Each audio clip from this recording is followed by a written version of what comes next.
good morning to you. Good morning, and thanks for having us. Big day today, sitting at 10 o'clock this morning to face the confidence of motion of no confidence. Are you going to win? Are you likely to win? Well, the ANC and the EFF in the region are pushing for a motion of no confidence. Wearing my ANC cap, I'm sure the vote of no confidence will be successful because both parties are a majority in council. So there is no way that the vote of no confidence won't be successful. You're threatening to put the municipality under administration. Is this likely to happen if ANC gets its way and wins? Yeah, and that's the point. This has nothing to do with whether the vote of no confidence, the motion of no confidence succeeds or not. There's nothing to do with that. From in the previous 2 years at least, we have been interacting with the municipality on a range of issues. We have not been happy with their performance and how they spent the money allocated to them. You would have seen the Auditor General's report, which made about 180 or so audit findings, and that's a lot. There's been an increase in irregular expenditure. Service delivery has deteriorated. So there's quite a number of issues which we have been raising for a very long time. So this has nothing to do with whether the DA is running the municipality or not. It has so to it do will still go into administration. Well, look, we're not March, regardless of what happens. No, we never said we were taking them to administration in March. We have invoked, and the other day I spoke to Cogta and I was explaining this section 139, subsection 1.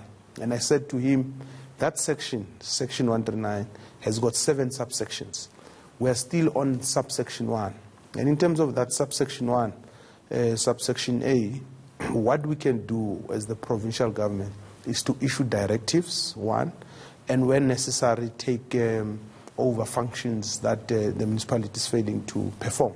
So where we are now, we have issued directives so that the municipality must respond and implement those directives. And those directives are directly linked to service delivery matters, are directly linked to financial management issues, governance issues. And these are functions and responsibilities enshrined in the Constitution that the municipality must execute. So we have never said that we are At this stage, still no idea which way it's going to play. Let me ask you about your concerns for what's happening in Tshwane. I mean, why such an obsession with Tshwane, considering how many other municipalities are performing far worse? Well, we're not obsessed with Tshwane. If you follow the work that we do since we came into office, in this term at least, we have been engaging with all municipalities without fail. Firstly, we went to all of them, met with the mayors. Secondly, there has been a number of allegations. You'll remember the so-called toilet saga in Ekurhuleni. We wrote to the mayor there. There was an issue in Lesedi. We wrote. There were a number of issues in Johannesburg with the previous mayor. We even had a lot of fights with him on Twitter because he was... What about the municipalities linked to the VBS? The VBS, I'm glad that you are raising it. No, I'm glad you are raising it because the good thing is that all the correspondence we have had with municipalities, we have made it public, including the VBS.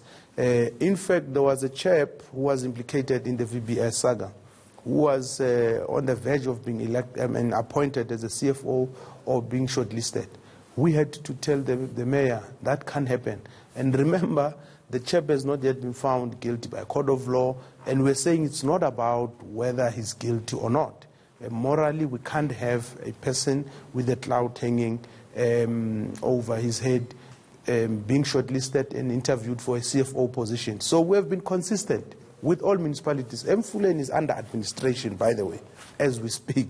So it's not like we're picking up on the Tshwane. And in fact, last year in August, we had a press conference to update society on all the state of all our municipalities.